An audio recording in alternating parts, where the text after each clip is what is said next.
nesse dia maravilhoso, que mais um dia que o Senhor renovou nas nossas vidas. Nos, mais uma vez, retribuir um pouco de tudo que Deus nos deu. E hoje queria trazer uma meditação com os queridos irmãos, falarmos sobre o tempo de Deus.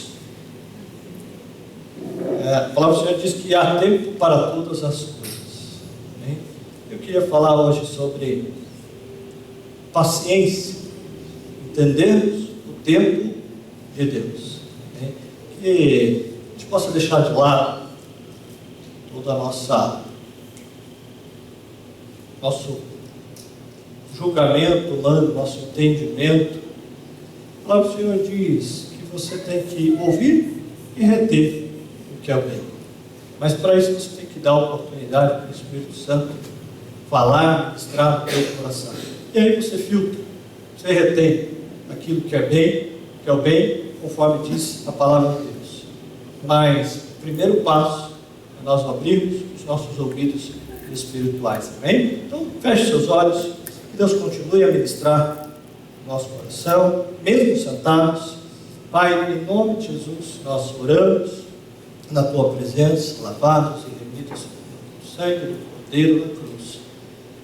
Declaramos, ó Deus, que nada somos, nada temos, nada podemos, porque somente em Ti nós somos, somente em Ti nós temos e podemos, porque o Senhor é por nós. Colocamos, ó Deus, os nossos corações agora nas Tuas mãos, no Teu altar. Vem ministrar, dá ordem aos Teus anjos. Pai, rompe, meu Deus, rompe, Senhor, todo o céu de bronze, rompe, Senhor, todo o impedimento, que nossos ouvidos estejam abertos e atentos para ouvir a Tua voz. Ministra, Espírito Santo, as nossas vidas. Nós precisamos e dependemos de Ti. Em nome de Jesus. Amém. Amém. Amém?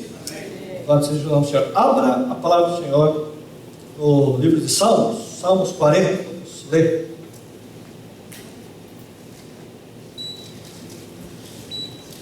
Vamos ler. Vamos ler Salmo 40. Amém? Esperei confiantemente pelo Senhor. Ele se inclinou para mim e me ouviu quando clamei por socorro. Esperei confiantemente. Esperei. Tirou-me de um poço de perdição, de um tremidal de lama, colocou meus pés sobre uma rocha e me firmou os passos.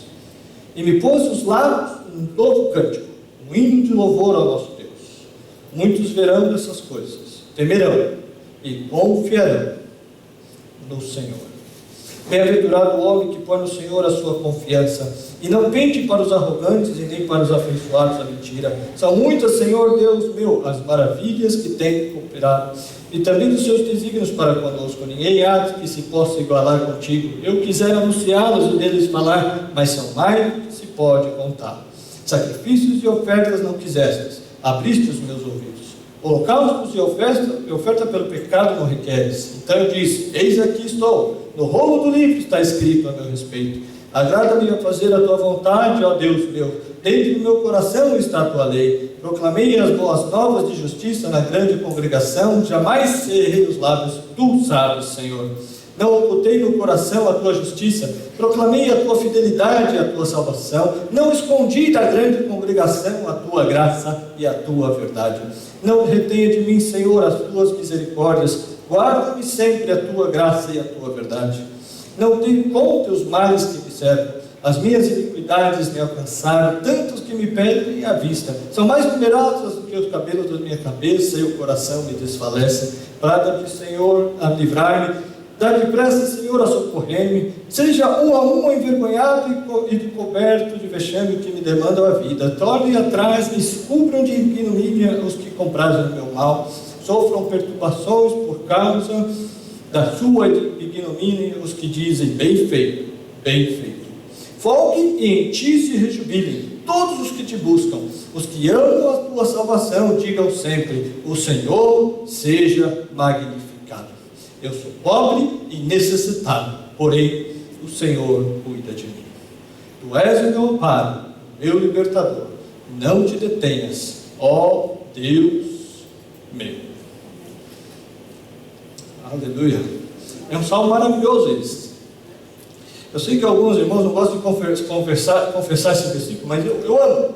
Eu posso ser pobre e necessitado, mas tem uma coisa: o Senhor cuida de mim. Amém? Quantos podem dizer que Deus cuida de si? Amém. Deus cuida de nós. Apesar de ter lido o salmo inteiro, eu fiz questão de ler o salmo inteiro. Na verdade, meu desejo é só falar sobre a primeira palavra que está aqui. Qual que é a primeira palavra que está aí? Esperei. Eu queria falar apenas sobre esperar em Deus. Esperar confiantemente. Mas eu queria falar sobre o oposto de esperar. Qual que é o oposto de esperar? Fazer. Desesperar. Perder a paciência. Hoje eu queria falar sobre um dos defeitos mais comuns e um dos defeitos mais terríveis que impedem você de ver o poder e as bênçãos de Deus. Chama-se impaciência. Eu queria falar sobre impaciência em relação aos homens e impaciência em relação a Deus. Tudo é impaciência. O impaciente é aquele que é apressado. Alguém disse certa vez que a pressa é inimiga da perfeição. E outra vez eu ouvi alguém dizendo que a pressa não vem do diabo. Alguém disse que a pressa é o próprio diabo. Nós vivemos no mundo da pressa. Somos apressados. Tudo tem que ser rápido, instantâneo, da hora, do jeito que a gente quer. E em função disso, todos nós vivemos com muita impaciência. O tempo todo impaciente. Não temos tempo para estar aqui 40 minutos sentado. E alguém pode pensar: por que o pastor quer falar de impaciência? Parece que não é um tema assim tão relevante. Engano-se. E ao pregar para você hoje, eu estou pregando para mim mesmo. Eu quero que você saiba disso. Porque o Espírito Santo falou comigo algo muito sério a respeito de impaciência. Meu Deus, como eu sou impaciente com as coisas. Como eu quero ver as coisas acontecendo ontem. Como eu quero ver as pessoas mudando para ontem. E o Espírito Santo falou claramente ao coração que Deus não trabalha no nosso compasso. Deus não trabalha no ritmo que você quer. Ele está no controle de todas as circunstâncias. E não você. Ele sabe o momento para fazer todas as coisas. E não você. Impaciência é a causa da maioria dos problemas. Né? Uma certa vez uma mulher falou para mim: pastor, até quando eu terei que esperar? Eu falei: você vai esperar até Deus responder sua oração. Pastor, até quando? Eu achei a pergunta dela uma pergunta de alguém desesperado. Como que se diz, né? Pastor, não vou esperar mais, cansei. Hebreus capítulo 11, verso 1 diz que fé é a certeza das coisas que se espera. Esperar, para esperar tem que ter paciência. Ninguém recebe nada de Deus se não tiver paciência. As coisas que realmente têm valor na vida, elas demandam tempo. Tem que ter paciência. Deus poderia criar o mundo todo no estalar de dedos, mas Ele levou períodos de tempo, chamados de dias. Eu não sei se foram dias, mas pelo menos não foram estalar de dedos. Demorou pelo menos 6 dias. Ele poderia criar o bebê na barriga da mulher instantaneamente, mas Ele prefere um caminho mais longo, demora 9 meses. Já pensou uma gravidez de 1 semana só? Já pensou, irmãs? Só 1 semana, a barriga cresce. Começa a segunda, não tem nada. Na segunda-feira que vem vai ser o parto, até medo, né? Mas já viram que as coisas do inimigo são rápidas? Tem tumor que dá numa segunda-feira, na outra segunda o negócio está enorme. E na outra semana morreu. Já viram as coisas, como as coisas do diabo são sempre assim, correndo, pressado, na correria? E o Espírito Santo falou essa semana: Se tem algo na sua vida que não pode esperar, então não procede de mim. Se você tem que tomar decisão que não dá tempo de orar, de buscar discernimento de Deus, então você já sabe a resposta, é não. Se você tem que fazer algo que tem que ser tão rápido, que você não pode esperar em Deus, silenciosamente, em oração, então não faça. Porque muitas vezes nós temos falhado, porque temos sido apressados, queremos tudo correndo, queremos tudo na hora, e às vezes porque não vemos, ficamos empurrados com Deus. Tem irmãos que ficam empurrados com Deus. Não sei, eu penso que Deus não quer dar, ou o Senhor deve ter alguma brecha na minha vida, alguma falha. Irmão, às vezes não tem nada, o problema todo é impaciência. Deus está movendo, Deus está trabalhando, Deus está fazendo. Agora, só que nós sempre queremos que as coisas sejam feitas instantaneamente, e as coisas não acontecem assim. Provérbio 16:32 diz: melhor é o longânimo do que o herói da guerra. Eu estava meditando nisso. Melhor é aquele que tem paciência, melhor é aquele que sabe esperar do que o herói da guerra. Muitos de nós estamos com pressa, porque queremos fazer a coisa de maneira heróica, nós queremos salvar o mundo. Então as pessoas falam: pastor, você não percebe, as pessoas estão indo para o inferno, você não percebe, está todo mundo correndo, olha as famílias, olha isso. Estou sempre querendo colocar mais pressa, tem que ser rápido, tem que ser para ontem, tem que ser logo. E às vezes essa pressa toda é só um desejo heróico de salvar. E o Senhor fala: melhor do que você ser heróico é ser paciente, esperar pacientemente no Senhor, esperar silenciosamente em Deus, ter paciência. Paciência também uns com os outros, paciência nas circunstâncias. Irmãos, como eu vejo que impaciência é um inimigo terrível, eu vejo como isso é problemático, como a impaciência destrói relacionamentos, a impaciência causa ferimentos, como a impaciência e imediatismo produz problemas conjugais na relação de pais com filhos, né? E a gente começa a observar como a impaciência acontece na palavra de Deus, e eu fiquei observando que a nossa paciência é testada constantemente. Eu coloquei aqui algumas coisas que testam a nossa paciência. E essas coisas são para nós um teste. Deus permite que elas venham para mostrar o que está dentro de nós.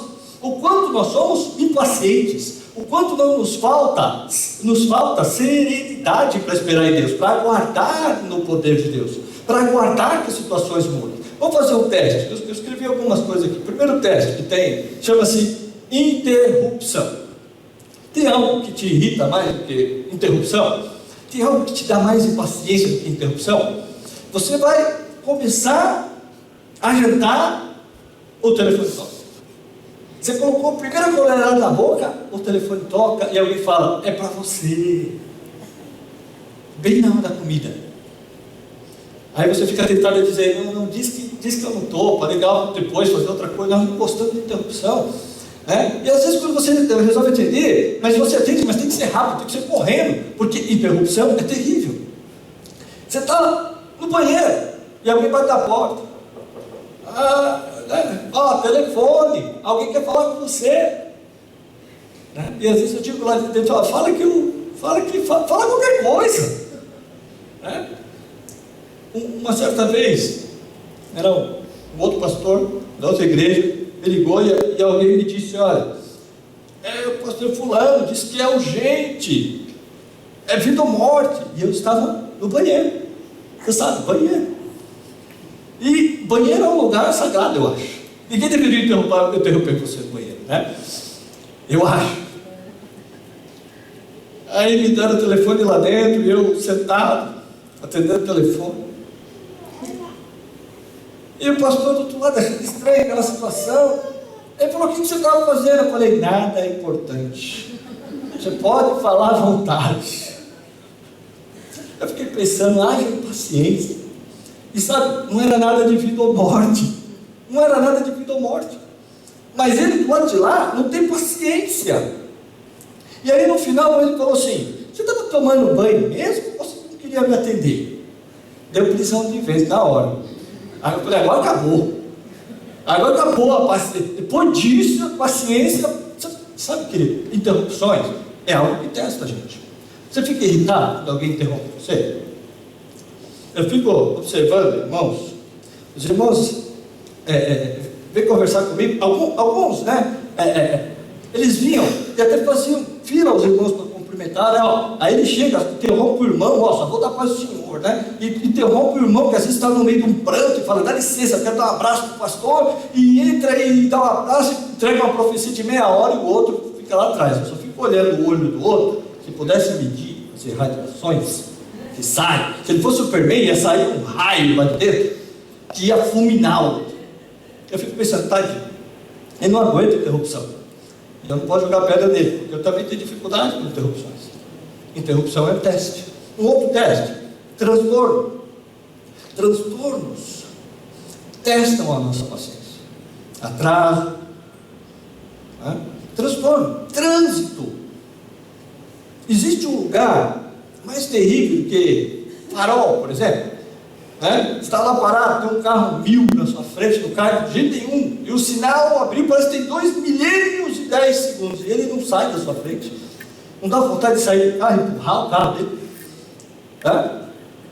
E além de ser, às vezes, um carro 1000, é um carro de 1000 anos atrás, e que tem alguém com 1000 anos de idade no volante, é tudo 1000 no carro, e você olha, você fala, não sai desse sinaleiro, não sai desse farol hoje, né? E ele ainda sai rateando, aí testa a sua paciência. E é interessante que os discípulos também testavam interrupções. Lá em Mateus 19, diz que quando trouxeram para Jesus algumas crianças, os discípulos não deixavam elas chegar perto do Senhor, diziam, interrompe o mestre. E o mestre falou o quê? Deixa a mim vir os pequeninos, deixa vir fazer essa bagunça santa perto de mim. Como o Senhor é maravilhoso, né? Nós não gostamos também de transtorno. Eu fico lembrando de Marta, lá em Lucas 10:40. Marta agitava-se para um lado, para um outro, agitada de muito serviço, então aproximou-se de Jesus e disse, Senhor, não te importa que a minha irmã tenha deixado que eu fique serviço sozinha, mas é que ela veio me ajudar. Ela fica só aí no louvor, cantando hino, e eu aqui ralando, né, daqui para lá, impaciência. E o Senhor falou o que para ela? Marta, Marta. Só a maneira de falar já vê a serenidade de Jesus, né? Marta, Marta. Dá para sentir ele falando lento, mano.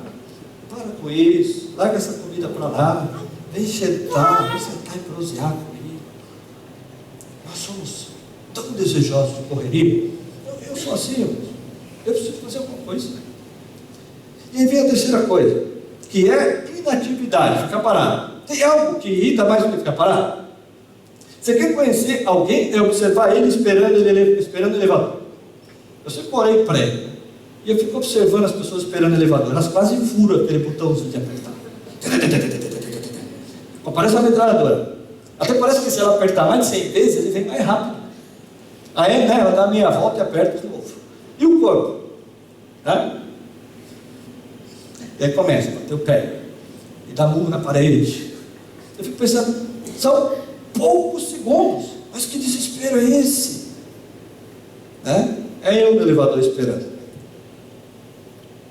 O botão do elevador dos prédios são feitos a prova de impacientes, porque não estraga aquele negócio. Difícil. Sinaliza para você, isso é um teste. Como é que é você junto do elevador? E na fila? Tem algo pior do que ficar numa sala de espera de dentista ou de médico? Né? Ainda mais quando o médico não chegou e avisa para dizer, já está chegando. Não dá vontade de morrer? Eu falo, eu preciso de médico, eu estou morrendo, e é ele que está me matando. Que está matando esse médico. Por que acontece isso com a gente? Isso tudo é Deus testando você, inatividade, testamos esperar. Mas deixa eu dizer algo para você. As coisas de Deus não são instantâneas.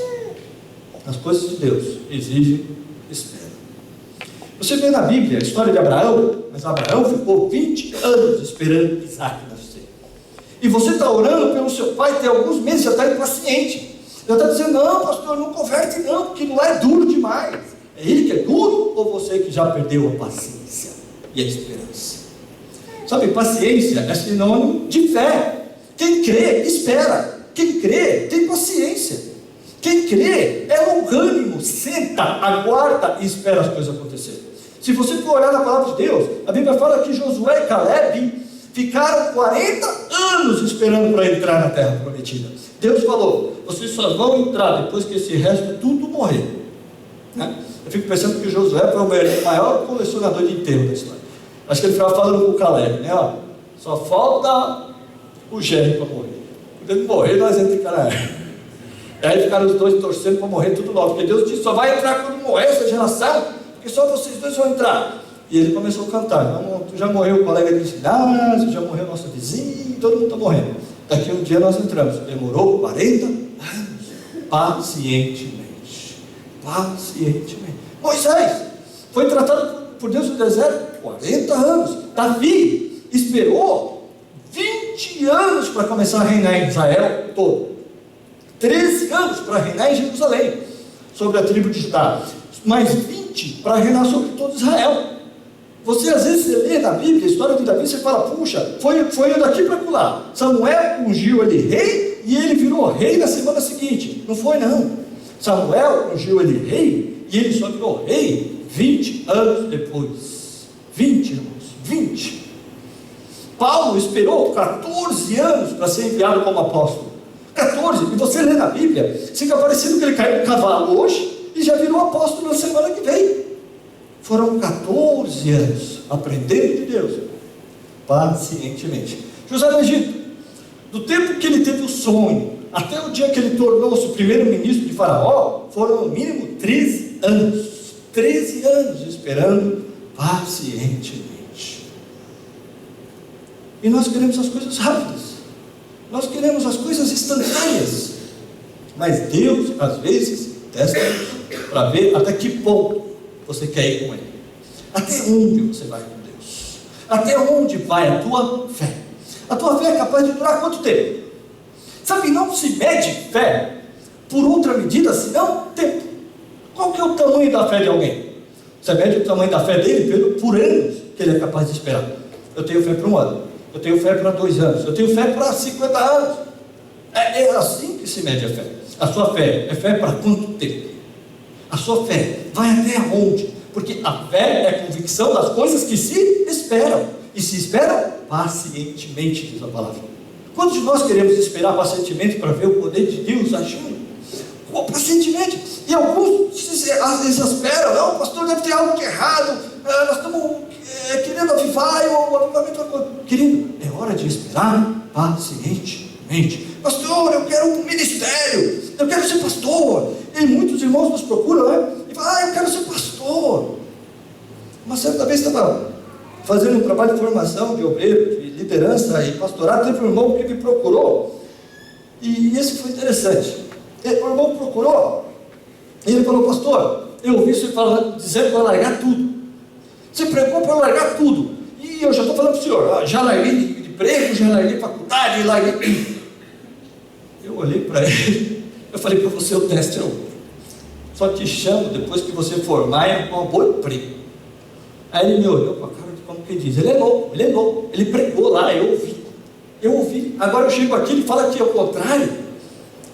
Eu falo: você não tem nada que perder ainda. Você vai perder o quê para servir a Deus? Você não está largando nada. Primeiro você vai ter o que largar. Quando você tiver que largar, você volta aqui. Ele falou: pastor, mas meu curso é mais 4 anos. Eu falei: tem mais, você vai ter que aprender a falar inglês também. Ele falou: irmão, fala isso para todos. Eu falei: não, só falo para você que é mais inteligente da média. Aí ele deu um risozinho: você é mais esperto, então você tem que ser mais cobrado. E outra coisa, você tem 18 anos de idade, meu filho. Quando você tiver 23, volta aqui para a gente conversar. Aí ele me olhou, né? Aí depois do tempo ele falou: pastor, ó, já abri matrícula, já fiz isso, já fiz aquilo outro. Paciência, tem que ter paciência. Alguns querem as coisas instantâneas, alguns nos procuram e querem as coisas para ontem.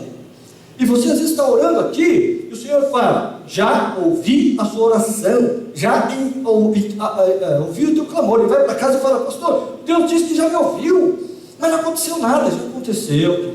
Acontece que agora você vai ter que esperar pacientemente em Deus, e sair dizendo: Deus já respondeu, Deus já fez, o Senhor está no controle, Ele está fazendo. Amém? Amém, querido? O que eu percebo alguns irmãos, é a questão da impaciência. A palavra do Senhor diz em Tiago capítulo 5, verso 11, a respeito de Jó. É interessante que de Jó se diz que ele era paciente. Olha o que diz em Tiago 5, versículo 11. Tiago 5, 11.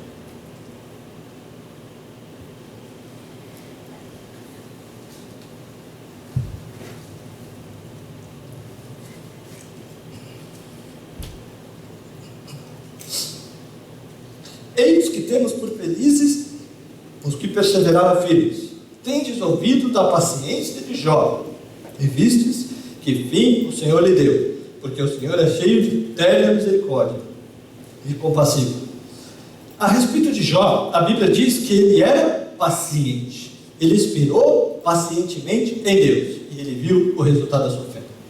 Portanto, quem crê tem paciência. Qual que é o sinal de quem não crê? Ele é exasperado. Ele é desesperado, ele é apressado, ele é angustiado, ele perde a paz, ele perde a temperança, ele perde a serenidade. Por quê?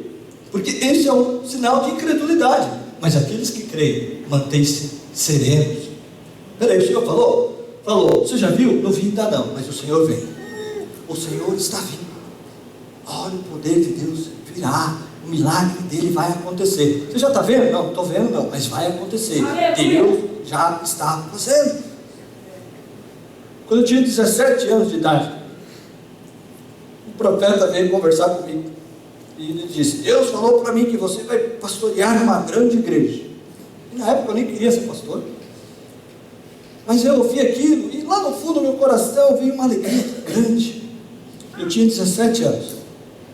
Isso já tem mais ou menos uns 25 anos que isso aconteceu. Se na época eu ficasse desesperado, achando que ia ser a semana seguinte, eu já ia procurar um pastor, ia falar: me ordena, me faz pastor, porque Deus disse que eu vou pastorear uma igreja grande. Deus me disse isso. 11 anos eu virar pastor, e apesar de já ter pastoreado uma igreja até certamente grande, talvez isso não tenha acontecido ainda, talvez isso vai acontecer no futuro. Mas deixa eu dizer algo para você: os pacientes recebem de Deus, aqueles que esperam de Deus recebem de Deus. E vou dizer mais: aqueles que esperam em silêncio, não aqueles que saem toda hora falando, puxa vida, né? Oh, mas Deus falou que vai fazer, mas até agora não fez. Ou então, não, aquele que fica todo exasperado. Não, é aquele que pacientemente, silenciosamente não diz nada. Ele se cala e fala: o Senhor está no controle. O Senhor está no controle. Pastor, como é que eu posso desenvolver paciência? Como eu posso ter uma atitude de paciência? Como eu posso desenvolver uma atitude de vencedor? O vencedor não é o desesperado. O vencedor não é aquele exasperado. O vencedor é aquele paciente, que espera em Deus. Primeiro princípio, se você quer entender, mude o seu foco. Esse é o primeiro princípio. Você quer aprender a paciência? Mude o seu foco. Pastor, o que significa isso na prática? O impaciente é aquele que enxerga as coisas na ótica errada. O impaciente sempre enxerga as coisas na ótica pessimista, na ótica do prejuízo, na ótica da dificuldade. Então, mude a sua postura. Eu tenho exercitado isso, querido. Tenho exercitado isso nesses dias. Deixa eu dizer uma coisa para você: o paciente nunca perde. Aquele que está exasperado, precipitado, esse é o que arrebenta. Provérbios diz: peca quem é precipitado. Peca quem é precipitado. Provérbios 19, 2. Não é bom proceder sem refletir. Peca quem é precipitado.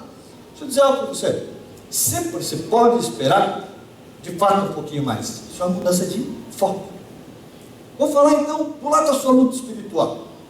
Você está com dificuldade espiritual, mude o seu foco. Em vez de pensar em termos de necessidade, pense em termos de suprimento. Mude a maneira sua de olhar as circunstâncias. Entende? Eu sempre gosto de lembrar, abre lá em 2 Reis, capítulo 4. Eu gosto sempre de pensar na história da viúva que Eliseu multiplicou o azeite. Tem uma frase que ela fala aqui, que é muito marcante, que tem muito a ver com essa questão de foco. Impaciência é uma questão de foco. 2 Reis 4, olha o que diz. É o verso 2 Reis 4. Certa mulher das mulheres das discípulas do profeta clamou a Eliseu dizendo: meu marido, teu servo, morreu, e tu sabes que ele temia ao Senhor. É chegado o credor para levar os meus 2 filhos para lhe serem escravos. Eliseu perguntou: que te hei de fazer? Diz-me, o que é que tens em casa? Olha a pergunta que Deus sempre faz, é isso: o que você tem? O que ela respondeu? Tua serva não tem nada em casa, senão uma botija de azeite. Tua serva não tem nada em casa, a não ser a botija de azeite. Para aquela mulher, botija de azeite e nada era a mesma coisa. Por quê? Porque o foco dela era no que ela não tinha, não naquilo que ela tinha. Deus nunca pergunta para você o que você não tem. Deus sempre vai perguntar o que você tem. Mude seu foco e você vai ver que você sempre tem muita coisa. Aleluia! Sabe, muitas vezes a nossa impaciência é em função de um ponto e nos esquecemos das centenas de outros pontos que são uma bênção que Deus tem feito. Nosso foco fica só naquele pontinho que está nos incomodando. Uma certa vez o irmão fez um negócio que eu achei o máximo com o garoto. Ele nem percebeu o que ele fez, mas foi uma coisa de gênio. O garoto vinha andando e ele bateu a perna num pedaço de pau, num toco, ele bateu a canela. Na hora que ele bateu a canela, ele chorou, mas berrou. Aí o irmão falou para ele: nossa, olha o que aconteceu com o seu olho. Ele engoliu assim. Ele falou: o que aconteceu com o meu olho? Ele falou: acho que o seu olho saiu. Ele falou: não, saiu mesmo? Aí ele pegou: você estava brincando. Mas ele lembrou da perna e voltou a chorar. Eu olhei aqui e falei: gente, isso é de gênio, isso é de gênio. Deus às vezes faz isso conosco. Você bate a perna e Deus fala: nossa, olha o seu olho. Aí naquele momento você esquece da perna. Será que parou a dor? Ou será que a dor é só uma questão de foco? Você mudou o foco. Ele esqueceu a dor por um instante, ficou mais preocupado, lógico, porque perder o olho é muito mais grave. E ele bateu a mão no olho e falou: você está brincando comigo, e voltou a chorar por causa da perna. Tem gente que não muda de foco a preço nenhum, igual essa criança. Eu quero chorar pela minha canela e vou chorar. Deixa eu dizer uma coisa para você: às vezes você está chorando por algo, mas está se esquecendo das outras coisas maravilhosas que Deus tem feito. Ele machucou a canela, mas o que ele queria dizer é isso: tinha olho, tinha nariz, tinha ouvido, tinha cabeça, tinha tudo. Sabe, estava tudo perfeito. Mas o foco dele estava ali. Aonde é que está o teu foco? Eu fico vendo irmãos que ficam o tempo inteiro focalizados numa coisa só, e choram, mas nunca percebem o que tem acontecido ao redor, as grandes coisas que Deus tem feito. Onde é que está o teu foco? Muda o teu foco, que a impaciência desaparece. Sabe por que às vezes ficamos impacientes? Porque queremos que aquela dor na canela passe. Eu estou preocupado com a dor na canela, não me interessa outra coisa. Se Deus quer me dar um carro, eu quero. Se Deus, eu quero que Ele me tire a dor na canela. Se Ele quer me dar um avião, eu não quero. Eu quero tirar a dor na canela. Isso é foco. Foco. Tira o seu foco de lá e comece a olhar outras coisas e ver outras coisas. Você vai ver como muda a circunstância. Todo pai e mãe inteligente, quando o menino chora, o que ele faz? Olha lá, meu filho, olha lá a estrela, olha lá a lua. Qual pai já fez isso alguma vez? Você nunca fez, estou te ensinando. Todo pai, quando o menino chora, ele quer distrair a atenção. O que Deus faz com você também? Às vezes você está chorando, mas está chorando sem motivo. Deus vai te abençoar, mas não chegou a hora ainda. Mas Deus não quer te ver chorando. Ele fala: meu filho, olha para outras coisas, olha para o que eu tenho feito na sua casa, olha o que eu tenho feito no seu trabalho, sua saúde, olha quantas coisas você tem tido, olha as pessoas perto de você, olha tanto de bênção ao seu redor. Mas muitos de nós não queremos olhar e ficamos com o foco ali, fixo, obstinado, obcecado, num ponto só. Vamos olhar para aquilo que Deus tem feito. Vamos ampliar o nosso foco, amém, querido? Mudar o foco também significa você tirar os seus olhos só do natural e colocar no espiritual. Existe uma realidade muito maior que você não enxerga. É a realidade do Espírito. É a realidade das coisas de Deus. Eu estava ouvindo a história de um missionário Eu sempre esqueço o nome dele, vou chamar ele de John Smith, porque ele é americano, não me recordo. Ele foi missionário na África durante 35 anos, no final dos anos 800, século XIX. Em mais ou menos no ano de 1905, a missão dele chamou ele de volta e falou para ele: John, chega de trabalhar, você vem embora para casa para você se aposentar. E interessante que naquela mesma época, o presidente americano, chamado Theodore Roosevelt, é uma história verídica, ele estava na África fazendo um safari. Naquela época presidentes faziam safari, e ele estava fazendo safari na África, e ele voltou para os Estados Unidos no mesmo navio do John Smith. E quando ele chegou nos Estados Unidos, no porto de Nova York, tinha uma banda esperando o presidente. E aí ninguém desce do navio antes do presidente. E o presidente e a comitiva dele, então desce na rampa do navio, e tinha aquela banda esperando, aquele povo marchando, soldados, batendo continência, e o presidente passando, e aquela festa toda, e o presidente tinha chegado. Depois o presidente desceu, aquele movimento passou, né, todo mundo foi embora, aí o John Smith desceu. Ele e a sua esposa, velhinhos, cansados, né? Naquela época uma viagem de navio devia ser muito longa, depois de 35 anos trabalhando em um país estrangeiro. E ele conta que ele desceu do navio e não tinha ninguém esperando ele. Não tinha ninguém esperando. Não tinha um carro, não tinha uma recepção, nem uma faixazinha dizendo: seja bem-vindo, de volta ao lar. E ele ficou triste. Ele sentou com a esposa num banquinho e falou para ele: puxa, falou para ela, nós servimos a Deus 35 anos, fomos enviados pela nossa igreja, e agora não tem ninguém esperando a gente. Eu acho que eles nem lembram mais que a gente existe. Vê o que é foco? Ali estava o foco dele. E ele então, com a esposa dele, orou. Isso ele contando no livro. A esposa dele orou e falou para o Senhor, falou: Senhor, nós estamos aqui sentindo tão só, ninguém para nos recepcionar, nós chegamos em casa e ninguém veio nos receber. Ele conta no livro, ele fala que naquela hora o Espírito Santo falou no coração, falou: John Smith, você ainda não chegou em casa. John Smith, você ainda não chegou em casa. É uma questão de foco. É uma questão de foco. Estava esperando a recepção aqui, mas a recepção para ele vai acontecer ainda na glória. É uma questão de foco. Onde está o seu foco? Onde estão os seus olhos?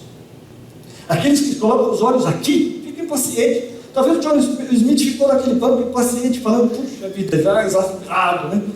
Mas quando o Espírito Santo falou com ele, quando ele não tinha chegado em casa ainda, Nova York não era a casa dele, aí ele descansou a alma. Ele falou: a minha jornada ainda não acabou, minha viagem ainda não acabou. Sabe quando o Espírito Santo fala, sabe o que acontece com você? Você fica sereno de novo. Aí você fala: tá bom, Senhor, eu vou esperar a recepção verdadeira que vai ter no céu. Não vem serenidade, é uma questão de foco. Onde é que está o teu foco? Onde é que você está olhando? O que você tem colocado diante dos seus olhos? É o que não tem? Aquela mulher, para ela, botija de azeite e nada é a mesma coisa. Eu fico vendo alguns irmãos: pastor, né? Na igreja não tem ninguém. Eu falo: mas não tem ninguém na sua igreja? Então sua igreja não existe. Não, tem uma meia dúzia de irmãos. Puxa, como é que você chama meia dúzia de irmãos de ninguém? Né? Sabe? Eu queria fazer um trabalho X. Às vezes os pastores falam: eu queria fazer um trabalho X na minha igreja, mas lá não tem líder. Fala: não, mas lá não tem líder. Falo: como não tem líder? Meia dúzia e nada é a mesma coisa. A gente tem uma meia dúzia de líderes. É por isso que Deus não faz mais na vida de alguns, querido. Porque talvez para você R$100 e nada é a mesma coisa, R$10 e nada é a mesma coisa. Talvez para você o que você tem não conta, só conta aquilo que você não tem. É uma questão de foco. Deus sempre olha o que você tem. Deus nunca pergunta: o que você não tem? Você não vai encontrar isso na Bíblia. O que você não tem? Deus nunca perguntou isso para ninguém. Ele sempre pergunta: o que você tem? O que você tem nas mãos, Moisés? É com o que você tem que eu vou fazer um milagre na sua vida. Aleluia! É o que está nas tuas mãos que você vai ver os milagres da sua vida. Amém? Quanto querem ver o milagre da sua vida? Então valorize o que está na tua mão. Valorize o que Deus tem dado. Valorize a sua família, a sua igreja, o seu trabalho. Quantos aqui desvalorizam o trabalho que tem, o salário que tem, o chefe que tem? Quantos desvalorizam o curso que fizeram? Quantos não dão valor para aquilo que Deus tem dado? É uma questão de foco. Olha aquilo que você tem. É o que você tem que Deus vai usar. Amém, queridos? Amém. Segunda coisa, você quer aprender paciência? Desenvolva senso de humor. Desenvolva senso de humor. Aprenda a rir de você. Não se leve tão a sério. Eu sei que isso parece conselho de livro de autoajuda. Não é, está na Bíblia. Deixa eu dizer algo para você. Sabe algo bom a respeito de Deus? É que você não vai ter uma imagem de Deus carrancudo. A Bíblia fala de muitos sentimentos de Deus, mas o Salmo 2 diz que Deus ri. Deus ri. Deus ri. Deus ri daqueles que dizem que Ele não existe. Deus ri daqueles que duvidam do seu poder. Deus ri. Deus é um Deus que gosta de grandes finais. Deus não vai fazer as coisas na hora que você quer. Ele vai fazer no último segundo da última hora. É só naquele último instante que Ele vai se levantar para fazer. É só quando parece que não tem mais jeito que Ele vai levantar para fazer. E às vezes Ele se levanta até depois que muito parece que não tinha mais jeito. É o caso de Lázaro. Lázaro já tinha morrido, mas Jesus chegou lá e falou: não, a história não acabou ainda. Eu deixei acabar para fazer uma surpresa. Mas é isso. E chamou Lázaro de volta. Aquilo que é para você, ninguém vai tirar, querido. Você não tem que ficar preocupado, né? Eu já vi muito jovem, né? A gente tem uma igreja muito adolescente, e um irmão falou: pastor, eu já estou orando por ela. Eu falei: por que você está orando por ela? Para ninguém tocar. Eu falei: ele está preocupado, ele já está com ciúme antes de conhecer ela. Ele está com ciúme espiritual, né? Antes de conhecer, ninguém toca, ninguém pega, está amarrado. Ele nem sabe quem é, tadinho. Ele está achando que alguém vai tocar, vai tomar algo que é dele. Se Deus deu para você, é seu. É seu. Se Deus separou para você, ninguém toca, ninguém toma. Espera até o fim da história. Sabe qual é o problema do impaciente? O impaciente não consegue esperar até o fim da história.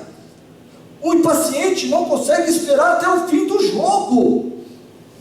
Uma certa vez eu fui assistir um jogo do estádio do Morumbi, meu cunhado, e eu fui assistir, nosso time estava perdendo. E nós saímos antes de acabar o jogo. E quando a gente estava lá de fora do estádio, nós ouvimos um gol. Nós pensamos, nossa, aumentou a goleada, só que não era o nosso time que empatou. E daqui um pouquinho nós estava entrando no ônibus, outro gol. Eu perdi o melhor momento da partida. Perdi a hora da virada. Sabe por quê? Porque torcedor que é torcedor fica até a prorrogação. Até depois ele fica com a esperança do juiz reabrir o jogo de novo, né? Que nunca aconteceu, e nem vai acontecer. Mas o impaciente perde e não vê o melhor. Deixa eu dizer uma coisa para você: a sua vida é como uma história dessa. A sua vida é um filme. Você tem que esperar até o fim de cada capítulo, querido, para ver o que vai acontecer. Mas eu não chuto o balde antes, não vai acontecer nada, já devia ter acontecido, e nada está acontecendo. Espera até o Senhor se levantar, Ele não se levantou ainda. Espera até a mão do Senhor se erguer. Agindo o Senhor, quem impedirá? E se o Senhor agir a seu favor, quem resistirá? O Senhor é Deus, só o Senhor é Deus. Aleluia! Ô irmãos, eu não canso de dizer que só o Senhor é Deus. Essa é a frase que eu mais gosto, porque é a frase que tem mais implicações. Isso tem muito a ver com impaciência, sabia disso? Quando eu estou com impaciência, eu lembro: só o Senhor é Deus. Eu não sou Deus. Eu não estou no controle. Eu não posso mudar essa situação. A maioria da situação eu não posso mudar. Eu não posso mudar pessoas, eu não posso mudar o tempo, eu não posso mudar a chover mais rápido, eu não posso fazer o sol ir embora. A maioria das coisas não estão no meu controle. Então sabe o que eu faço? Eu começo a dizer para mim: só o Senhor é Deus, eu não sou Deus. Eu não estou no controle, eu não dou conta de mudar ninguém. Então o Senhor é Deus, toda a glória seja Ele. Aleluia. Amém, querido? Amém.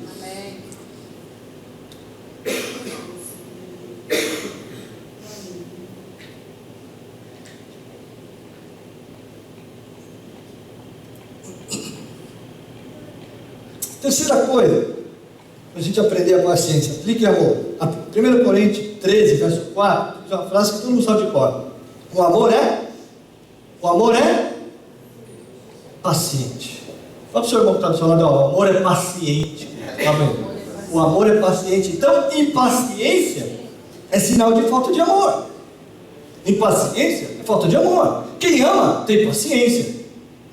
Tem paciência. Quem ama tem paciência. Com um menino que não anda no ritmo dele. Olha, se você ama o seu filho, você vai com ele, você vai no ritmo dele. Você vai tentar levá-lo com você.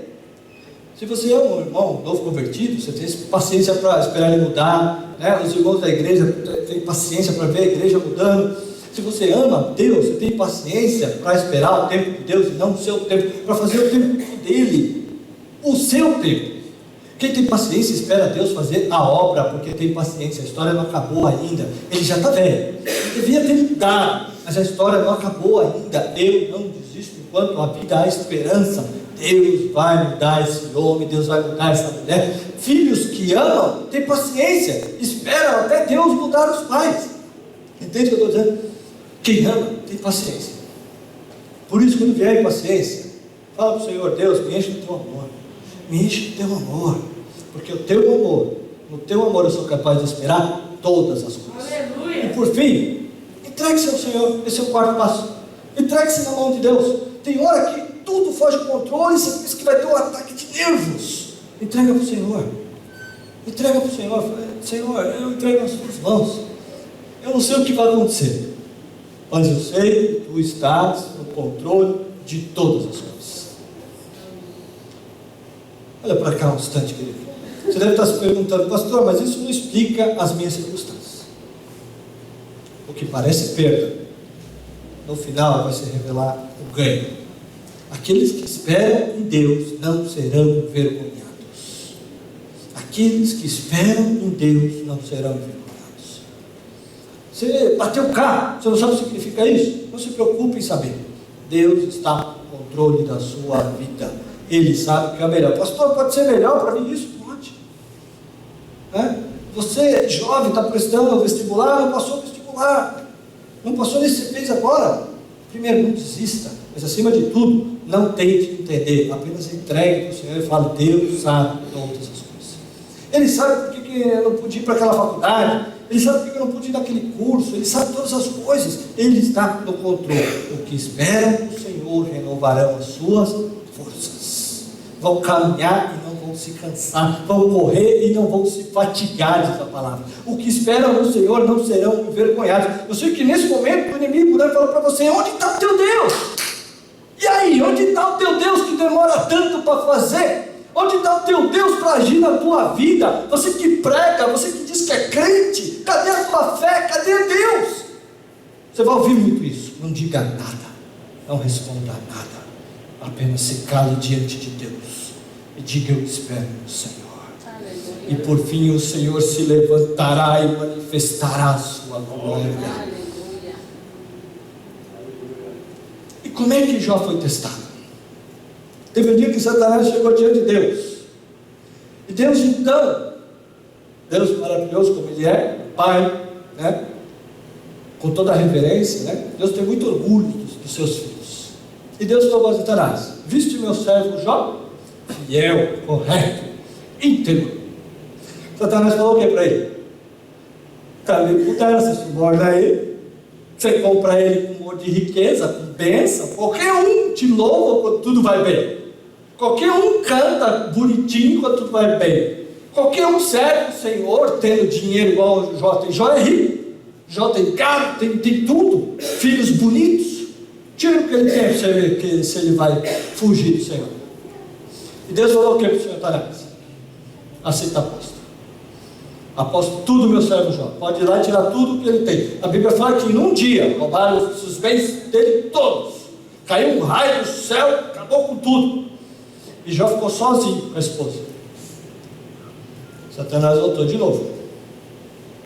Eu penso que ele chegou irritado e viu o sorriso nos lábios de Deus. E o Senhor falou para ele: meu servo Jó, você falou que ele ia retroceder na fé, mas ele está mais firme do que nunca. Você tirou tudo dele, ele continua fiel, íntegro, fiel a mim. E o diabo falou para ele: é porque ele é saudável. Qual a doença dele para você ver? Ninguém te louva doente.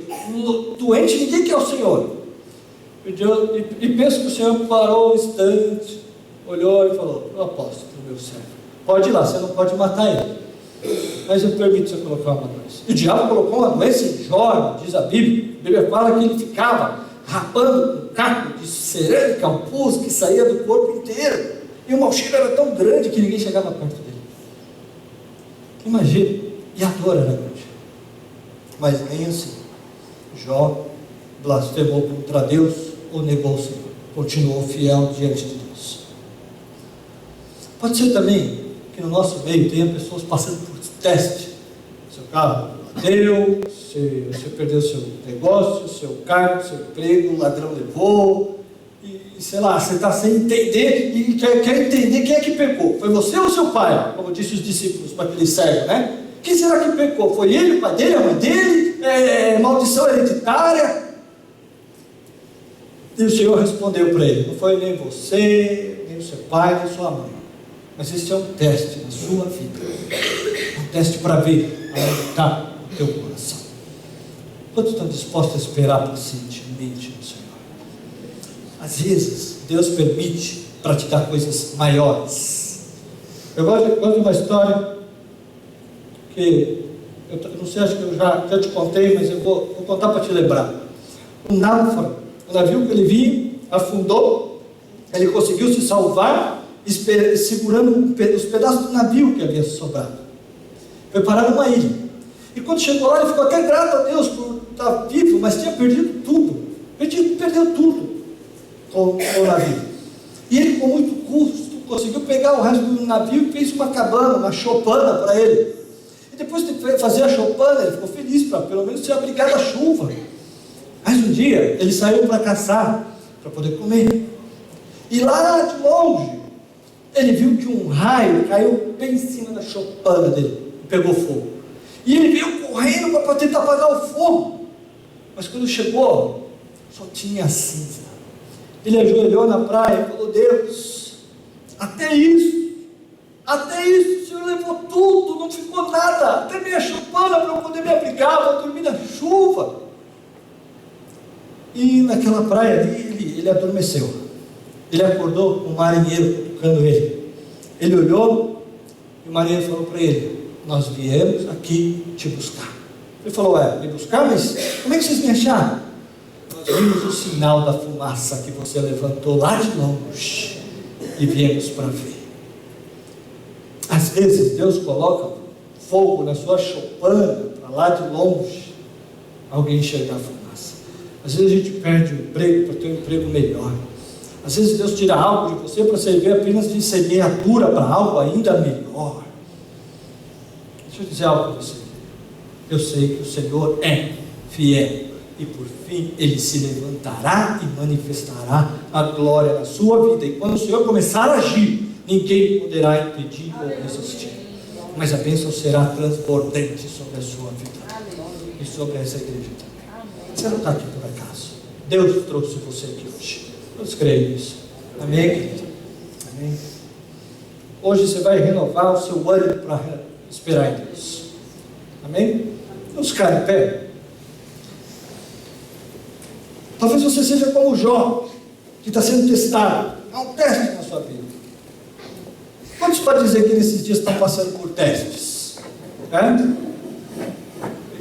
Tantos assim? Essa é a escola de Deus. Essa é a escola de Deus. Sabe, Senhor, talvez algumas pessoas já tenham perdido a esperança, a paciência de esperar em Deus, mas hoje o Senhor quer renovar o teu ânimo e a tua fé. Amém? Para alguns a caminhada talvez seja mais longa do que outros. Talvez para alguns a caminhada vai demorar mais do que para outros. Mas o Senhor diz: eu vou estar com você, sustentando você em todo o tempo. Aleluia. Espere em Deus. Tenha bom ânimo. Fortifique o teu coração. Espera, pois, pelo Senhor, diz o Espírito Santo de Deus. Tranquilize o seu coração. Lança fora a ansiedade. lança fora o medo, lança fora o temor, descansa nele. Ele está no controle da situação. Hoje você não é capaz de entender, mas você vai entender no futuro. Quando você olhar para trás, você vai ver a mão de Deus cuidando de você em toda a estrada, protegendo você, livrando você. Não se desespere, não se desespere no teu coração. Não diga palavras precipitadas contra Deus. Mas hoje, querido, renove a sua fé e apenas diga: o Senhor está no controle. Eu não vejo, mas Ele está no controle. Nosso Deus é um Deus que se oculta.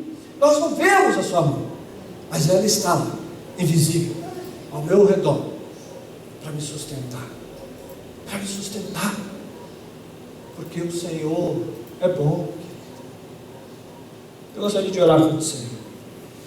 Você não precisa de vir aqui à frente. Você que tem sentido cansaço na sua alma, sabe, tanta luta que você tem. Deixa eu dizer uma coisa para você.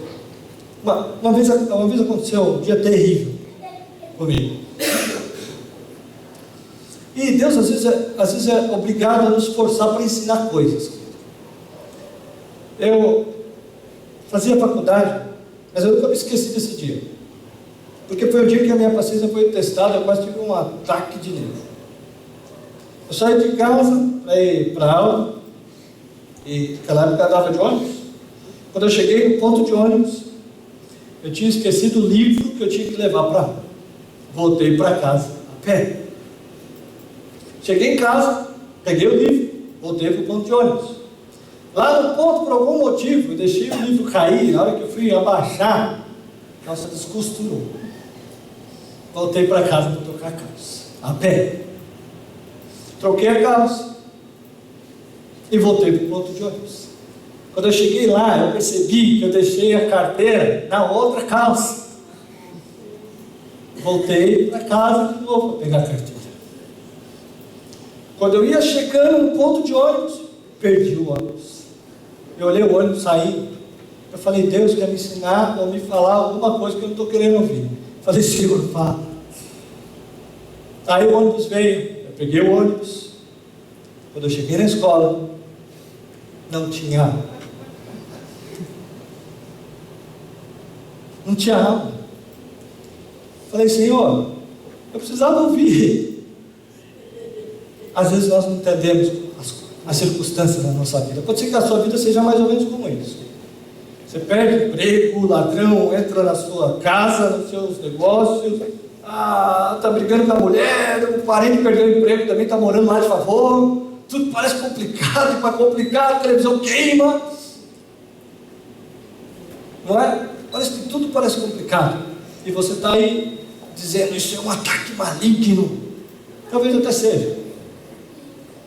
Mas uma coisa é certa: Deus está no controle da sua vida. Nem um fio do cabelo cai da sua cabeça, a não ser pela permissão de Deus. Sabe, esses dias você tem andado desacorçoado. Pegue a sua mão, querido. Eu quero orar por você. Todos eles estão desacorçoados, querido? Vê que eu senti um ambiente meio pesado. Ou você é daqueles que fala assim: não, oração eu quero de qualquer jeito. Não faça isso, só erga a mão se for o seu caso. Todo mundo ergueu a mão. Quantos estão sentindo a necessidade do consolo de Deus? Erga as suas mãos. Vamos orar juntos. Feche seus olhos. Deus Santo, nós apresentamos, Senhor, diante de Ti o Teu povo. Olha, Senhor, essas mãos erguidas. Olha, Senhor, quanto, Senhor, sentindo cansaço na sua alma, cansaço da tribulação, cansaço da dificuldade, cansaço, Senhor, de tanta situação imprevistas. Cansados, Senhor, que eles gostariam agora de ter o Teu refrigério, Pai.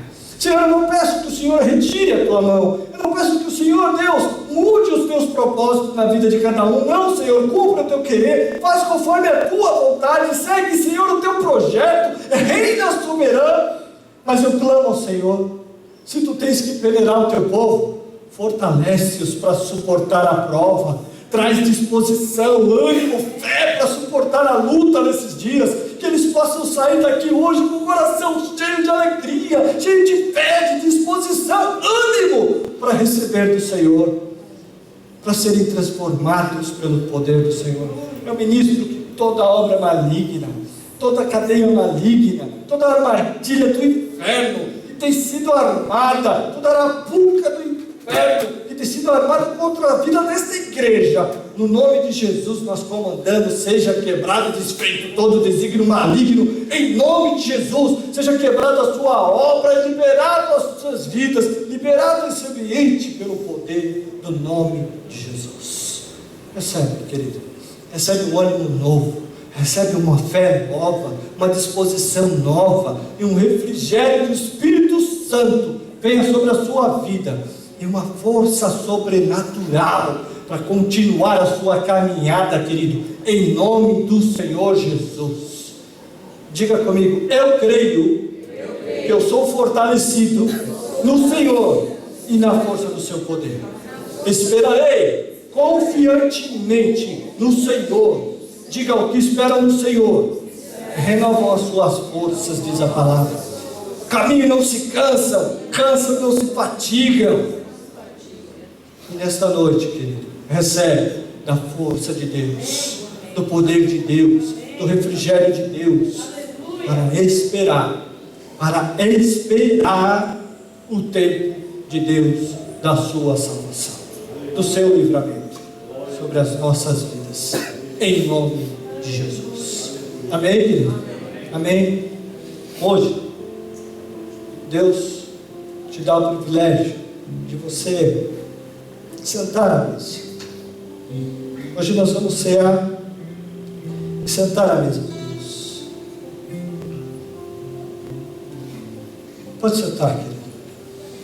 Hoje, dia de Santa Ceia, você vai sentar na mesa da provisão.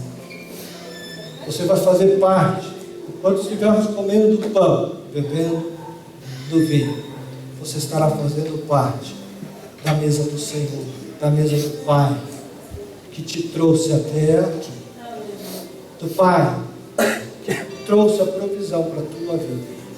Quando você estiver bebendo do pão, bebendo do cálice, saiba que você está fazendo parte de uma mesa que Deus proveu, e que você possa agradecer, porque esta mesa é uma mesa espiritual, mas que você possa reconhecer que todos os dias que se renovaram na tua vida até aqui, Deus proveu a mesa. Você pode talvez não ter tido tempo para reconhecer. A correria, a pressa, o dia a dia não te permite, muitas vezes, você parar e olhar. Deus proveu mais uma vez a mesa, e por isso você chegou até aqui. Por isso você transpôs todas as circunstâncias, todas as dificuldades, e hoje aproveita, querido, para agradecer na mesa do Senhor a provisão, na mesa do Senhor a solução, a resposta. Vamos sentar hoje, sentar à mesa do Senhor e agradecer e dizer: Deus, Ebenezer, Ebenezer. Ebenezer significa até aqui nos ajudou o Senhor, até aqui o Senhor nos trouxe. E possamos cear nesta noite e dizer: Deus, obrigado, Ebenezer, nós esperaremos em Ti. Amém, amém. Vou cear o Senhor, pastor Diário, pastor Rodrigo. Amém.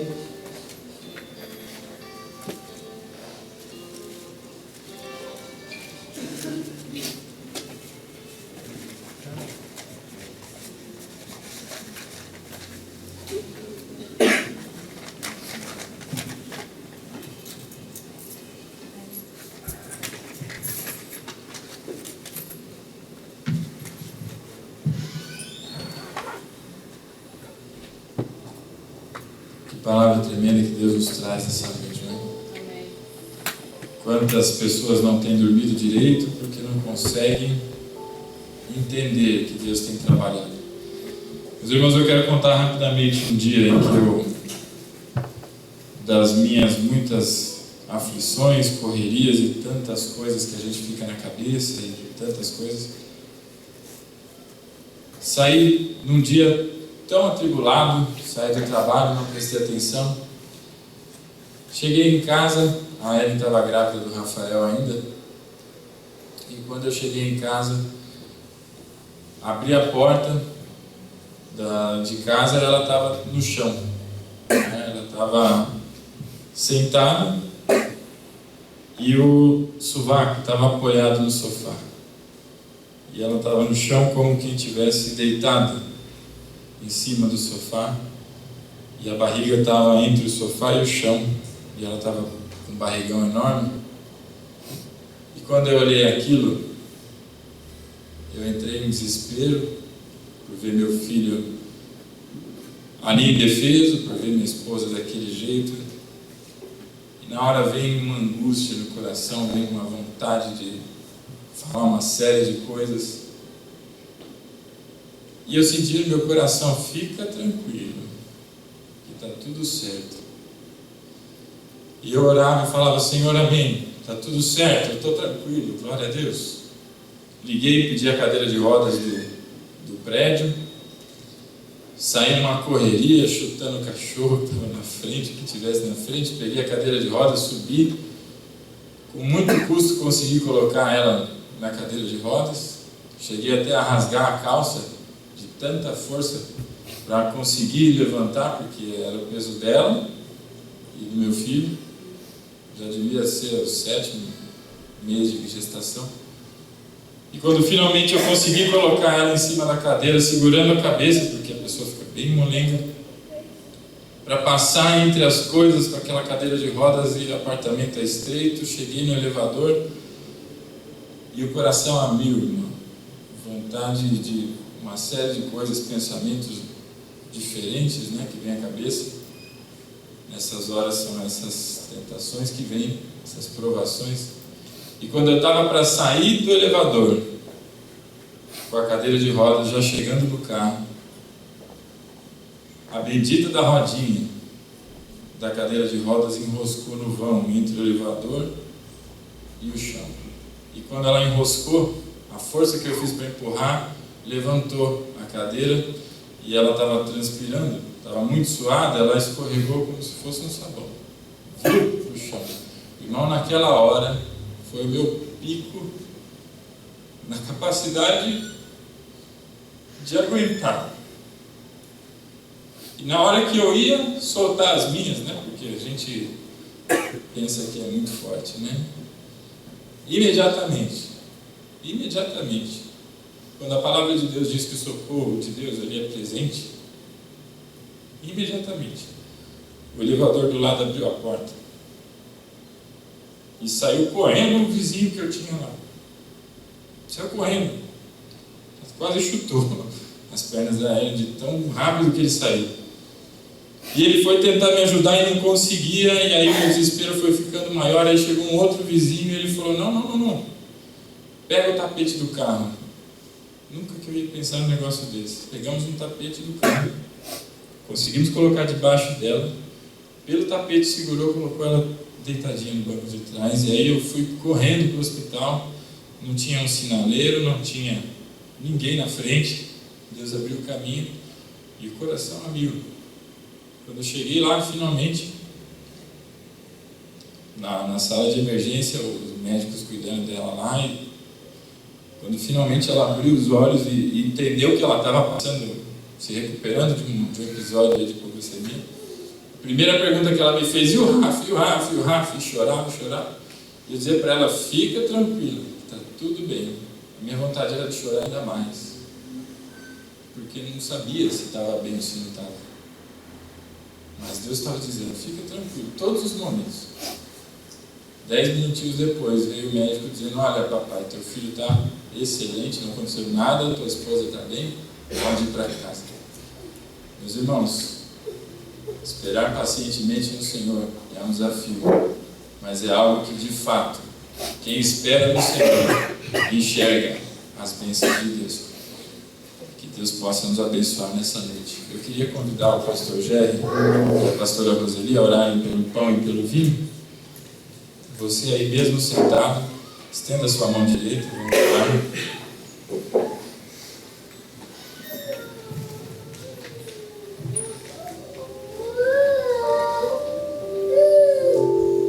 Amém. Vamos ficar de pé. Jesus, estenda tuas mãos para cá e oramos ao Senhor. Senhor, nós queremos render graças a Ti, ó Pai amado, Senhor da glória, neste momento maravilhoso, ó Deus, o Senhor nos concede, ó Pai, podemos, Senhor, sentar na Tua mesa, por essa dádiva maravilhosa que um dia o Senhor nos chamou, ó Pai amado, para poder fazer parte, Senhor, deste banquete. Aqui está, Senhor, este pão que simboliza o corpo de Cristo, Senhor, dilacerado naquela cruz, porque o Senhor sabia, ó Pai, que ali nós não iríamos suportar, Senhor, aquelas dores, e o Senhor deu o seu único Filho, Pai, para poder, Senhor, trazer a vida para nós. E aqui hoje, Senhor, nós festejamos, Senhor, nós alegramos, ó Pai, juntos, Senhor, desse pão que simboliza o corpo de Cristo. Senhor, Tu diz, ó Pai, em Tua palavra, que aquele que não comer o pão que simboliza o corpo de Cristo, e tomar o vinho, o suco que simboliza o sangue do Cordeiro, não fará parte contigo, Senhor. E nós, como igreja, Senhor, se alegramos, porque aqui está, Senhor. Aqui está, Senhor, da glória, a Tua palavra se cumprindo em nossas vidas, e nós te agradecemos em nome do Seu Filho Jesus Cristo, o Cristo de Nazaré. Graça te damos, ó Pai. Pai, nós te rendemos, Senhor, graças, ó Deus, e consagramos, ó Deus, esse suco que simboliza, ó Deus, o sangue do Cordeiro. Nós te damos graças, Senhor Jesus, por aquele sangue vertido naquela cruz, por nos amar, por olhar para nós e mesmo não merecendo, nos amou de tal maneira. Queremos santificar agora esse suco, Senhor, em nome de Jesus Cristo. Todo aquele que tomar, que participar da ceia, seja restaurado e curado, para que o Senhor seja glorificado, em o nome do Senhor Jesus. Amém. Você pode se sentar. Pedir a você que segure o pão e o vinho para cearmos juntos. E é costume da nossa igreja que somente aqueles que passaram pelo batismo, pela água do batismo, que ceiem conosco.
Soldados que espiam o seu mundo.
pois recebi do Senhor o que também vos entreguei.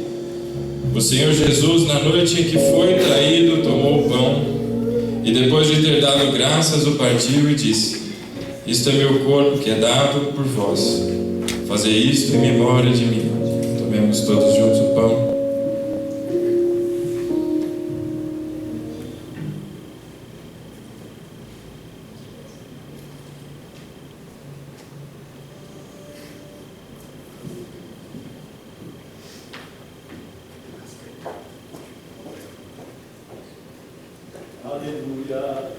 De semelhante modo, depois de comer, tomou o cálice, dizendo: este cálice é a nova aliança no meu sangue.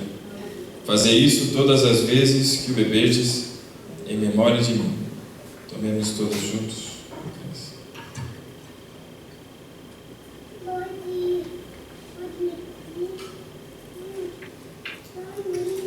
Feche os teus olhos. Senhor Deus, amado Pai, nós bendizemos o Teu santo nome, Deus. Por Tua misericórdia, por Tua grandeza, Senhor. Por esse amor tão grandioso, Pai, que nos alcança, que nos faz, ó Deus, ver como nós somos pequenos, Pai, diante da Tua presença. Nos faz enxergar, ó Deus, que todas as bênçãos, Pai, não tem tamanho, não tem valor diante da Tua presença, Senhor. Pai, obrigado, Deus, por este sacrifício maravilhoso, Deus, por ter entregado cada uma daquelas gotas de sangue naquela cruz, Pai, para que hoje eu e os meus irmãos pudéssemos aqui, ó Deus, te engrandecer, te louvar, Pai, com a salvação, Pai, que recebemos do Senhor, Pai, através da graça. Bendito é o Teu nome, Senhor. Obrigado, Pai, por obra tão grandiosa, Deus, que o Senhor tem feito na vida de cada um dos Teus filhos, Pai. Nós te agradecemos, Senhor. Te dizemos muito obrigado, Pai. Colocamos diante do Senhor, Pai, o amor que nós temos por Ti, Deus. Te dando glórias, Pai, te dando, Senhor, tudo aquilo que nós temos, colocando na Tua presença, Deus. Porque só o Senhor é Deus.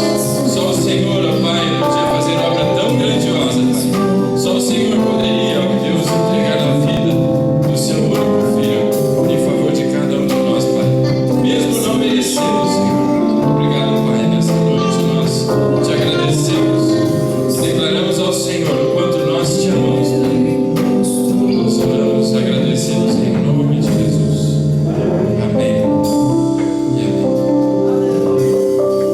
Pelo pastor Aguiar.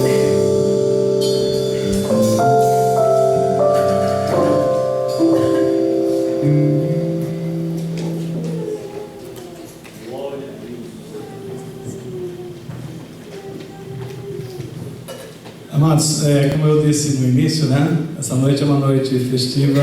Além da ceia do Senhor, nós temos aqui uma história de vida, apresentar a Rebeca para a igreja, né? Então, a Ellen preparou aí, vai ter uma apresentação antes, mas vou convidar aqui já os pais a estarem aqui na frente. E aí, os avós também. Pode vir aqui para nós estarmos assim. Vamos estar vendo aqui uma apresentação. Os avós também vêm aqui à frente para abençoar a sua netinha.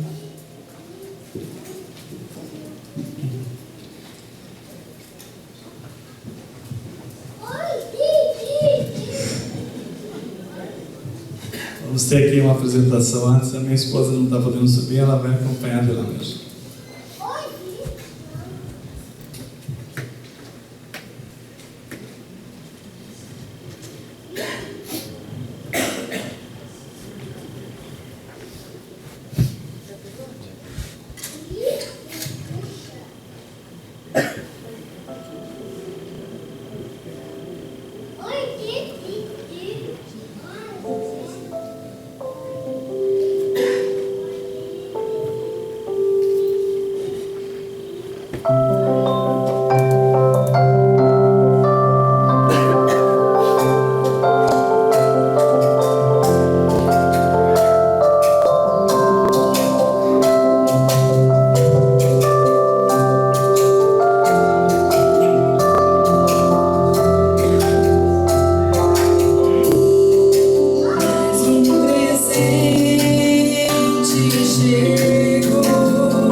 Esse momento parece assim um momento assim na vida do cristão, da família, um momento de rotina, né?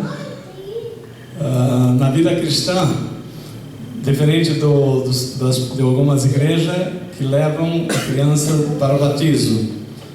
Quando nós falamos assim no batismo de uma criança, de acordo com a Bíblia, não tem muito sentido, porque ela não tem condição de dar um testemunho de si, né? Não tem essa consciência.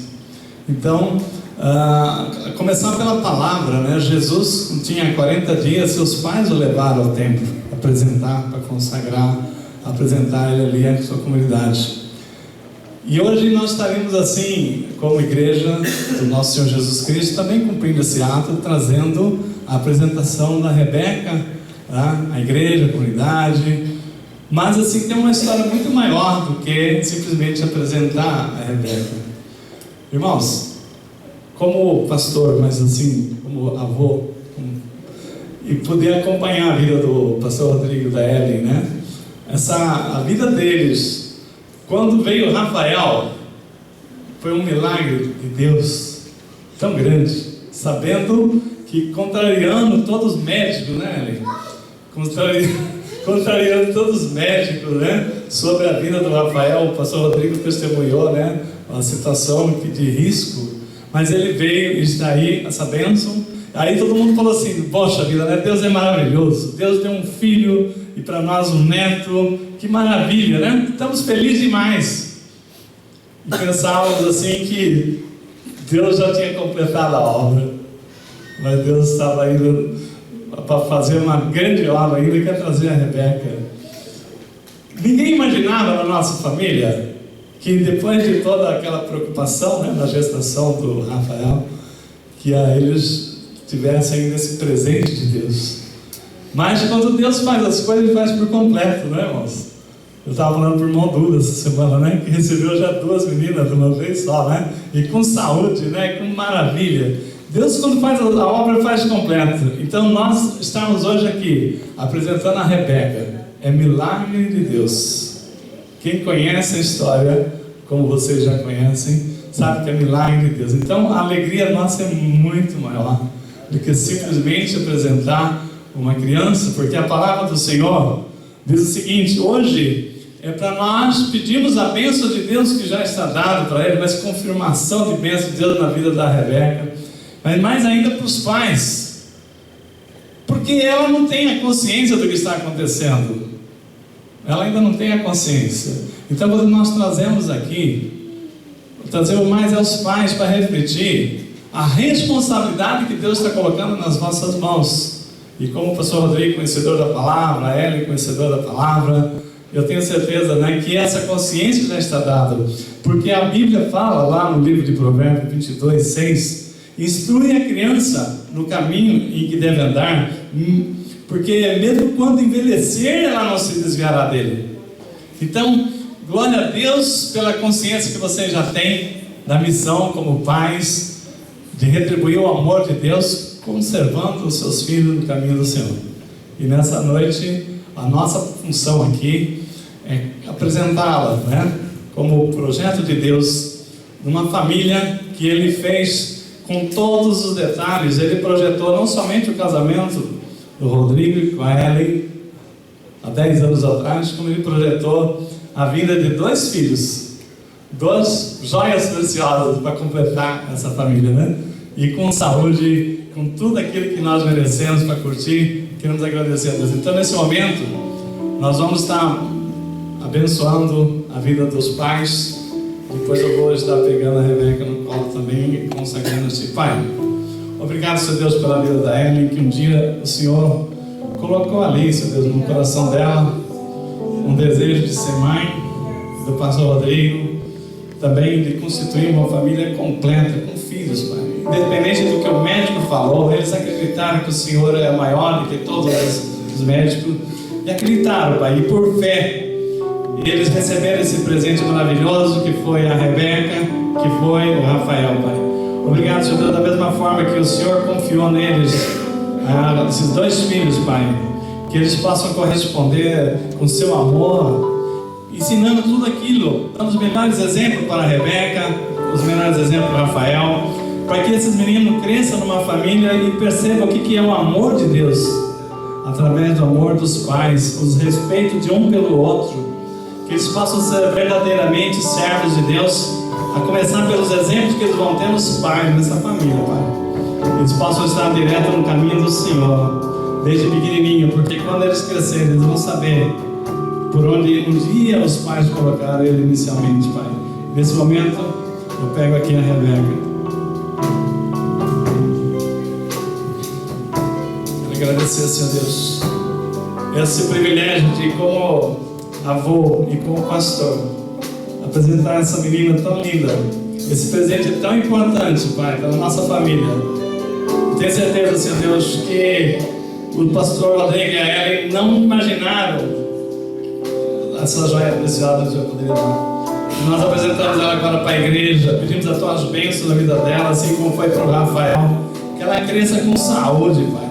Que ela cresça, Senhor Deus, aqui vendo, Senhor Deus, o amor de Deus em volta dela, nessa igreja, na sua casa, onde ela estiver, Senhor Deus, ela seja testemunho do teu amor, Pai. Nós abençoamos ela e apresentamos ela para Ti, para que as tuas bênçãos sejam derramadas na vida dela, conservando ela com saúde, o seu crescimento, a sua educação, a sua fé, Senhor Deus, que o Senhor possa, Senhor Deus, desde já, bastante exemplos bons para ela se inspirar. E quando ela tiver um entendimento, ela saber que o Senhor é Deus. E nós abençoamos ela, Pai, em nome de Jesus. Só passar aqui a oração. Nós abençoamos a sua servinha, Rebeca. Nós não somos o Espírito Santo, Pai, que ela já esteja sobre ela. E quando ela tiver um entendimento, ela saiba que um dia o Senhor escolheu ainda no ventre da sua mãe para ser uma grande serva, e que o seu nome diz que ela possa ser, Senhor Deus, aquela que veio, Senhor Deus, para trazer a cura, Senhor Deus, trazer a bênção nessa família, completar a bênção que já foi dada, Pai. Obrigado, Senhor Deus, pela vida da Rebeca. Obrigado pela vida da Ellen, obrigado pela vida do Rafael, obrigado pela vida do pastor Rodrigo, obrigado pela nossa família, Pai, pela família, pela Esther, pelo seu pai, pelo pai da Ellen, Elson, Pai querido. Obrigado, Senhor Deus, pela Neuza, minha esposa, por minha vida, que nós juntos, todas essas famílias unidas, nós possamos irradiar muito amor de Deus na vida da Rebeca, do Rafael, que nós consagramos a Rebeca a Ti, Senhor Deus, em nome de Jesus. Amém. Vamos dar uma salva de palmas, Senhor. Glória a Deus. Aleluia. É muito lindo, irmãos, poder ver o presente de Deus na nossa, tão perto de nós. Obrigado. Dá uma palavra? Bem, então vamos ficar em pé, vamos estar nos despedindo, que já pela jantada da hora. Sim. A família que puder vir aqui, vamos tirar aqui embaixo, aqui, a mesa viria até a frente? Não? Então tá, então tira aqui em cima aqui. Quem que puder vir aqui, pode vir aqui para tirar a foto.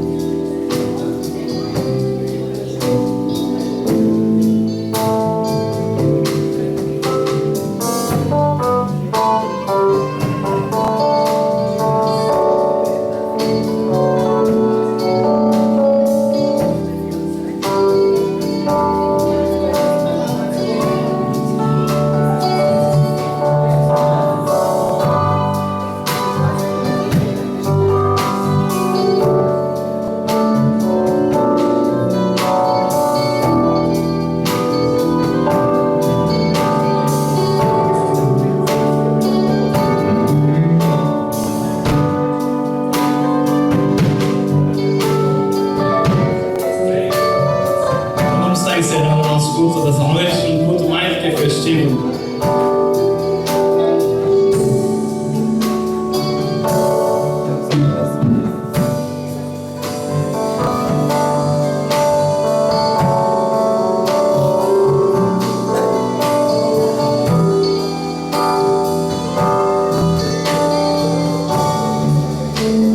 Repita assim comigo: que o amor de Deus nosso Pai, que a graça, que a comunhão e a rica consolação do Senhor nosso Deus seja conosco hoje e todos sempre.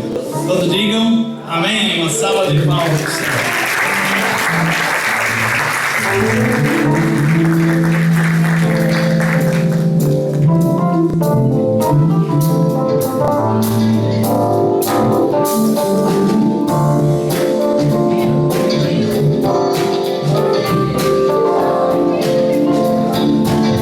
Queria convidar aqui a Bíblia para vir à frente aqui para nós orar pelo aniversário. Não, dia 28 agora.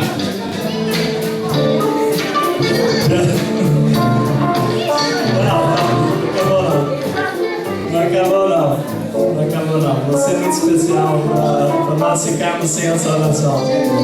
Irmãos, essa aqui é a paixão da minha vida. Como filho, como servo do Senhor.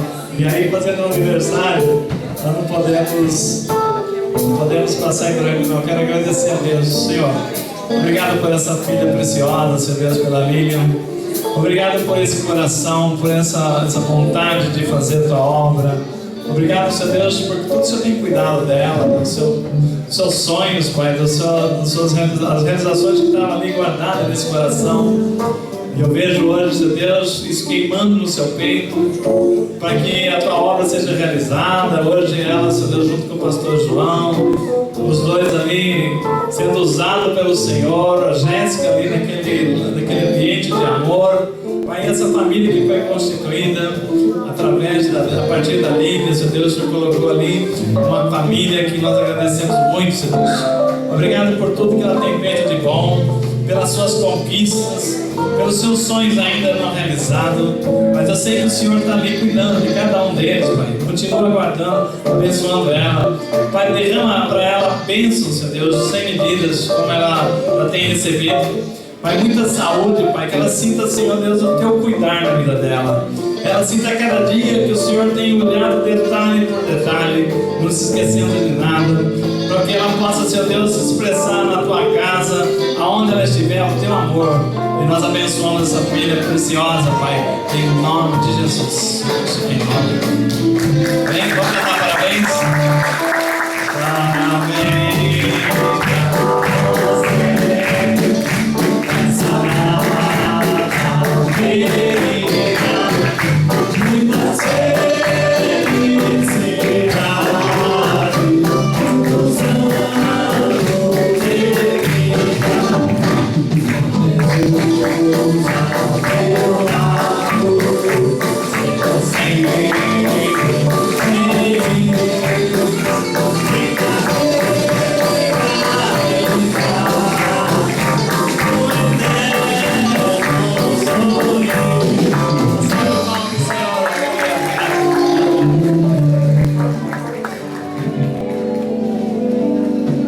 Obrigado. Uma boa semana de muita bênção, muita paz, muita alegria nas nossas vidas.